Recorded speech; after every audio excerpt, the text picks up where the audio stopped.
আজকে আমরা যে বিষয়টা নিয়ে কথা বলবো, যে আপনারা হেডলাইন এবং ব্যানার দেখেছেন যে কে করবে আক্রমণ, ভারত নাকি বাংলাদেশ।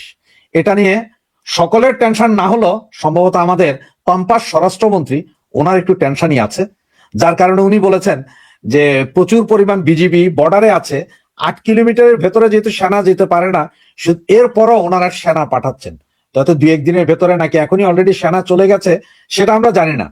তবে সেই বিষয়টা নিয়ে বা আসলে কি ঘটছে এই বিষয়গুলো নিয়ে কথা বলার জন্য আমরা আজকে আমাদের সাথে এনেছি আয়নজিৎ সেন। ওনাকে আপনারা সকলেই চিনেন।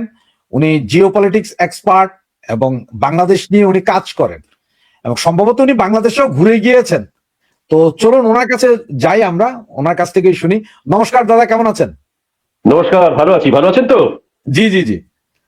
দাদা, আপনি কি বাংলাদেশে ঘুরে গিয়েছিলেন নাকি এরই মধ্যে? ওই মাঝখানে একটু পাশের দেশে যাওয়া আসা তো হতেই পারে না, তো জি জি। সে একটু মানে কখনো কখনো সেই শুটকি মাছ খেতে ইচ্ছে করে বলে যেতে হয় আর কি। খাওয়াটা একটু মানে খাওয়ার দিকে আমার একটু বেশি ইয়েটা আছে, ইন্টারেস্ট আছে। হ্যাঁ, আচ্ছা বলুন। দাদা, আপনি নিশ্চয়ই জানেন যে গত পরশুদিন আমাদের স্বরাষ্ট্রমন্ত্রী বা স্বরাষ্ট্রমন্ত্রী তো বলা যায় না, উনি উপদেষ্টা আর কি, উনি বললেন যে পর্যাপ্ত পরিমাণ আপনার বিজিবি আছে আমাদের বর্ডার এরিয়াতে, এবং বর্ডার এরিয়াতে 8 কিলোমিটারের ভেতরে নাকি সেনা ঢুকতে পারে না। যেটা আমরা সকলে জানি যে বিডিআর এর নাম বিডিআর, কিন্তু আসলে থাকেই সেনা ওখানে। ওরা সব ডেপুটেশনে যায় কারণ ধান্দা পানি ভালো চলে। তো এখন ওনারা সেনাবাহিনী ঢুকাবে 8 কিলোমিটারের ভেতরে। আসলে কাহিনীটা কি হচ্ছে? আট না, কিলোমিটারের এটা ভেতরে হঠাৎ সেনা না কেন? না সেনাবাহিনী ঢোকানোর কারণটা পুরোপুরি এই মুহূর্তের ইউনিস মানে বাংলাদেশের যে সর্দার পরিচালনা করছে সেই সর্দারের মন্ডলীর মানে সেই ইউনিস মন্ডলীর লোককে জিজ্ঞেস করতে হবে। তবে এইটুকু আমি বলতে পারি যে সেনাবাহিনী কিছুটা দুটো কারণে হয়তো করা হয়েছে। 1 নম্বর, সেটা হচ্ছে যে বাংলাদেশে যেহেতু ইলেকশনটা 3 দিন আছে, তো সেটার জন্য একটা কারণ যে কোনো ধরনের কোনো অসুবিধে যেন না হয় বর্ডারে, এবং সেটা মানে দুই দেশই চায় যে কোনো ধরনের কোনো প্রবলেম যেন বর্ডারে না হয়। তো এটা আমার মনে হয় কিছুটা মানে মানে কিছুটা বলবো না, পুরোটাই যাতে একটু সজাগ থাকা আর কি। এটা দুদিক থেকেই, এটা কোনো এরকম নয় যে শুধু বাংলাদেশ, ভারতের তরফ থেকেও আমার মনে হয় বিএসএফ এর তরফ থেকেও সবাই সজাগ আছে, এবং বাংলাদেশের তরফ থেকেও সজাগ থাকবে। কারণ একটা ইলেকশন, সুতরাং এটা যদি ভারতীয় ইলেকশন হতো তাহলেও একই ব্যাপার হতো। তো এটা নিয়ে আমি খুব একটা বেশি মাথায় ঘামাই না, কেননা একটু ওই সেনা যদি টানে আনে ওগুলো এক একটা মানে ওরকম ঘটনা কিছু কিছু ক্ষেত্রে যখন দরকার পড়ে সেটা আমার মনে হয়। তবে আক্রমণের দিক থেকে যদি কিছু কথা ওঠে, এরকম কিছু নয়। আমার মনে হয় না মানে ওই ধরনের কোনো একটা পরিস্থিতি আসবে। কেননা কিছু পরিস্থিতি যদি আসে, সেই পরিস্থিতিটা বাংলাদেশের ভেতরে এবং যেই জায়গায় দরকার ঠিক সেই জায়গায় হতে পারে, যদি হয় কখনো। এই হলো ব্যাপার। এখন তাহলে আপনি বলতে চাচ্ছেন যে এটা কোনো বিষয় না, তার মানে কি এটা কি এমন যে নির্বাচনের দিন ভারত থেকে লক্ষ লক্ষ লোক বর্ডার পাস করে এসে ভোট দিয়ে যাবে? এটাই কি ভয়? হ্যাঁ, ভয় তো নানা ধরনের। মানে মানে আবার মানে যদি এখন ইলেকশন হচ্ছে, হঠাৎ কিছু একটা হয়ে গেল, বলা যায় না তো। মানে 24 ঘন্টা আগে, 7 ঘন্টা আগে, 5 ঘন্টা আগে, 3 ঘন্টা আগে, 1 ঘন্টা আগেও হতে পারে। কারণ বাংলাদেশে ইলেকশন এত বছরের এতগুলো ইলেকশন হয়েছে, তো ইলেকশন যতক্ষণ না সমাপ্তি ঘটে, সেই ইলেকশনের গোনাগুনি শেষ হয়, ততক্ষণ সেটাকে আমরা ইলেকশন সমাপ্ত বলতে পারি না। সেদিক থেকে দেখতে গেলে আমার মনে হয় পরিষ্কার রূপে যে ওরা চান্স নিতে চাইছে না কোনো ধরনের। তো যাতে আর কি যে ইলেকশনটা ওরা করছে সেই ইলেকশনটা চেষ্টা করছে এমন ভাবে দেখানোর সামনে যে ঠিকঠাক ভাবে হয়ে উঠছে। তবে আমার মনে হয় সেনাটাকে বর্ডারে পাঠিয়ে কোনো লাভ নেই, বরঞ্চ আমি বলবো সেনাটাকে যদি আহ যমুনার আশেপাশে রাখে বা কাছে পিঠে রাখে কোথাও মেইন মেইন এলাকাগুলো, সেগুলো বরঞ্চ বেশি কাজে দেবে নাকি বলে মনে করি। আচ্ছা, তো 12 তারিখে তো নির্বাচন, আপনার কি মনে হয় যে নির্বাচনটা কি আসলে হয়ে যাবে? আমি আবার যেটা বললাম, ভোটের মানে বাংলাদেশের ইলেকশনের ইতিহাসে একটা জিনিস আমি বলে দিলাম, যতক্ষণ না ভোটটা পড়ছে, পড়ার পরে যতক্ষণ না বলছে ভাই হ্যাঁ এ জিতেছে এ হেরেছে, ততক্ষণ আমি ভোট বলে গণ্য জিনিসটাকে বলা যায় না। এইটুকু বলে দিলাম, যদি কিছু হওয়ার থাকে 1 ঘন্টা আগেও হয়ে যেতে পারে। আর এমন কিছু বড় হয়ে যেতে পারে যেটা কিন্তু পুরো মানে ইলেকশন তো 6 মাসের জন্য তখন ভুলে যেতে হবে, এরকমও হতে পারে। এটা আমি মানে বলার জন্য বলছি, এটা কোনো মানে ওরকম ভাবে আমি কোনো মানে হুমকি দিচ্ছি নয় সেরকম, মানে এটা জাস্ট বলার জন্য। তো এটা যতক্ষণ ইলেকশনটা হয় ততক্ষণ কিছু বলা যায় না। এখনো 3 দিন, 3 দিন তো অনেক, 72 ঘন্টার কাছাকাছি বাকি, অনেক সময় আছে। দাদা, আপনাদের একজন মিনিস্টার তো বর্তমানে ইউএসএ তে আছেন। উনি সম্ভবত আপনার ভারতের সাথে আমেরিকার যে চুক্তি টুক্তি এগুলো নিয়ে, তো এখানে আবার আমরা কিছু হুইসপারিং যেটা শুনতে পাচ্ছি, যেমন আপনার ওই যে একটা ম্যাপ দিয়ে দিয়েছে যেখানে যে পাকিস্তান অকুপাইড যে এগুলো আপনাদেরকে দেখানো হয়েছে, এগুলোর পরবর্তীতে আমরা শুনতে পাচ্ছি যে আমেরিকা নাকি অনেকটা নমনীয় যে বাংলাদেশের ব্যাপারে, যে ইন্ডিয়ার চোখে দেখার চেষ্টা আবারও করছে। এটা কতটুকু সত্য? হ্যাঁ, এটা আমার মনে হয় এইটুকু আমি বলতে পারি যে বিগত 1-1.5 বছরের মধ্যে যদি আমরা দেখি, একটা জিনিস পরিষ্কার বলতে চাই, আমেরিকার পজিশনটা ক্ষণে ক্ষণে চেঞ্জ হয়েছে কিছু কিছু দিন পরে পরে। শুরুতে অনেকটা আমার মনে হয় ডোনাল্ড ট্রাম্প আসার পর থেকে শুরুতে কিছুটা ভারত যেদিকে এগোচ্ছিল সেই দিকেরই ইউএস নিচ্ছিল।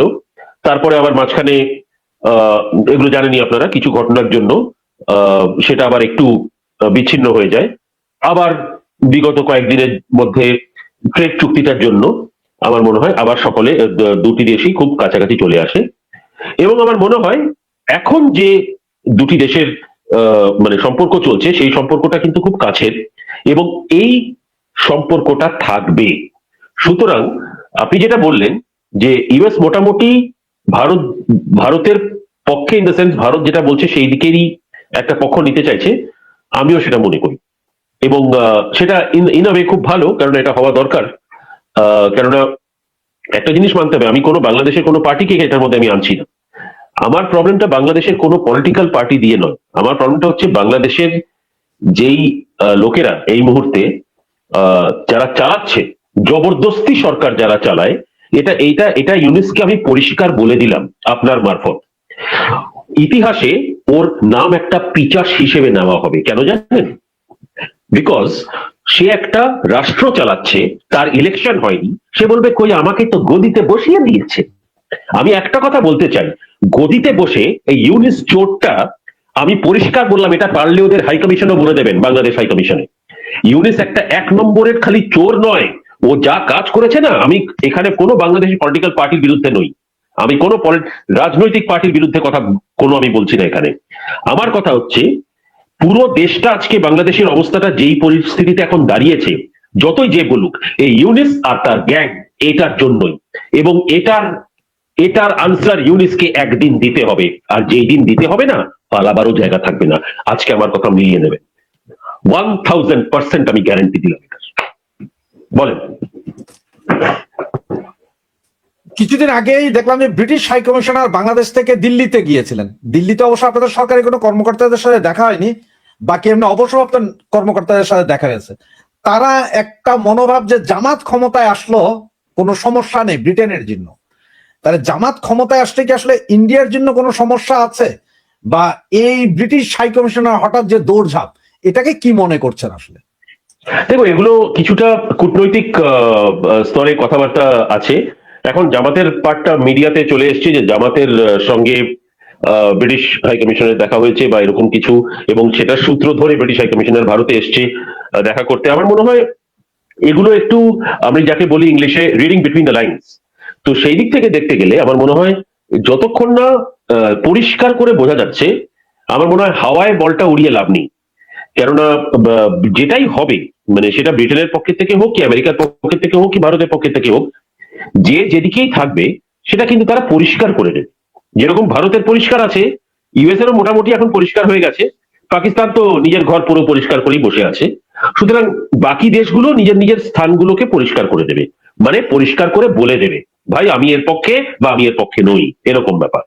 কেননা খেলাটা আমি একটা জিনিস আপনাকে বলে দিলাম, এই ইলেকশনে যে ইলেকশনটা করা হচ্ছে, জি জি, এই মহান আপনাদের ইউনিস গ্যাং এর দ্বারা, সেই ইলেকশনে 1 নম্বর, প্রথমত লিগালি ইলেকশনটা ঠিক নয়, দ্বিতীয়ত, এরকম ভাবে জবরদস্তি পাওয়ারে এসে যদি কোনো দেশে ইলেকশন করা হয়, আমি কোনো বাংলাদেশের ভেতরের মধ্যে পড়ে আমি বাংলাদেশের ভেতরের কথা আমি বলতে চাইছি না, কিন্তু আমি যদি আন্তর্জাতিক স্তর থেকে জিনিসটা দেখি, একটা ইলেকশন করা হচ্ছে একটা দেশে, পার্শ্ববর্তী দেশ হোক কি দূরের দেশ হোক, যে ইলেকশনটা করা হচ্ছে সেই ইলেকশন করার জন্য যেই পরিকাঠামোটাকে দরকার সরকারি স্তরে, সেই সরকারি পরিকাঠামোটা illegal. Yunus is a illegal person. ও যেখানে বসে আছে, কালকে কালকে ওর লুঙ্গি টেনে নিয়ে ওকে জেলের ভেতরে ঢোকানো উচিত। On what grounds is he occupying that place? আমি এইটুকু বলে, আমি যার জন্য আবার বলছি, আমার কোনো বাংলাদেশের কোনো পলিটিক্যাল পার্টির বিরুদ্ধে আমার কিছু বলার নেই। আমার পয়েন্টটা একটাই জায়গায় আছে, এই ইউনিস আর তার গ্যাং, আর এই গ্যাংদের মেম্বার কিছু এদিক ওদিক ছড়িয়ে রেখেছে। আমি একটা জিনিস বললাম, ভারতে যদি এই গ্যাংয়ের একটাকেও পাই, আমি গ্যারান্টি দিলাম বাংলাদেশে ব্যাক করতে দেব না, এখানেই পুঁতে রেখে দেবো, বলে দিলাম। আগামী প্রশ্ন বলুন। দাদা আপনাকে একটা কমেন্টস দেখাই, এই কমেন্টস গুলো উত্তর আমরা সবসময় দেই, কিন্তু আমি তাদেরকে বুঝাতে পারি না। এই যে কমেন্টসটা দেখেন, অয়ন দাদা, ভারতের মতো একটি শক্তিশালী রাষ্ট্র ইউনুসকে হটাতে পারলো না। আজ আওয়ামী লীগের মতো একটি বিশাল দলকে বাহিরে রেখে নির্বাচন হচ্ছে, অথচ ভারত কিছুই করতে পারলো না। খুবই কষ্ট পাচ্ছি। আসলে এই যে কমেন্টস, এটা আসলে আপনি কিভাবে এদেরকে বলবেন? ঠিক আছে, দেখো, এরা বুঝে এরকম কমেন্টস করে? না না না, এটা কিছু বোঝার ব্যাপার না, মানে এটা ন্যাচারালি একটা মাফ করবেন, সাধারণ মানুষের তরফ থেকে এরকম একটা প্রশ্ন আসতেই পারে। তবে ভারতের পজিশন বা ভারতের এটা পুরোপুরি ভারত সরকার তার কূটনীতির মাধ্যম দিয়ে কাজগুলো করা, এবং যেই দিক দিয়েই হোক, এটা সরকারের ডিসিশন, এটা আমার ডিসিশন নয়। দ্বিতীয়ত, কারণ আমি এখন অব্দি যে কমেন্ট গুলো আপনার এখানে করেছি সেগুলো পুরোটাই পার্সোনাল কমেন্ট আমার। দ্বিতীয়ত, এই ধরনের ন্যাচারালি একটা মেসেজ আসতেই পারে, এখন ভারত কিছু করলো না, না করতে পারে, না কিছু হতে পারে, এখন অনেক কিছুরই সময় আছে। কিন্তু ইলেকশনটা, একটা জিনিস মাথায় রাখবেন, পরশুদিন ইলেকশন হয়ে যাচ্ছে, দুদিন পরে ইলেকশন হয়ে যাচ্ছে, তার মানে এটা নয় যে তারপরের দিন পার্লামেন্ট শুরু হয়ে গেল। আপনাদের সময় আছে, ওই সময়টাও অনেক, এবং ওই সময়ের মধ্যে কিন্তু আরো অনেক কিছুই হতে পারে, এইটুকুও বলে দিলাম। হয়তো দেখলেন একদিন ইউনিস গায়েব হয়ে গেল, খুঁজে পাওয়া যাচ্ছে না বাংলাদেশ ইউনিসকে, কোথায় গেছে দেখা গেল ওই ডাবের গাছে উপরে উঠে বসে আছে, নামবে না বলছে, বলো কিসের জন্য, আর আমি দেশ চালাতে পারবো না বলছে। এরকম হতে পারে, বা হয়তো আমেরিকা পালিয়ে যেতে পারে, কোনো ঠিক নেই ওর এখন ওর কোনো ঠিক নেই। আমেরিকা পালিয়ে গেলে ওর অবস্থা খারাপ, কারণ ওই বুঝতে পারবে না কোথায় যাবো কোথায় না যাবো, কারণ কয়েকটা দেশ ছাড়া আর কোনো দেশে যেতে ঠাঁই পাবে না।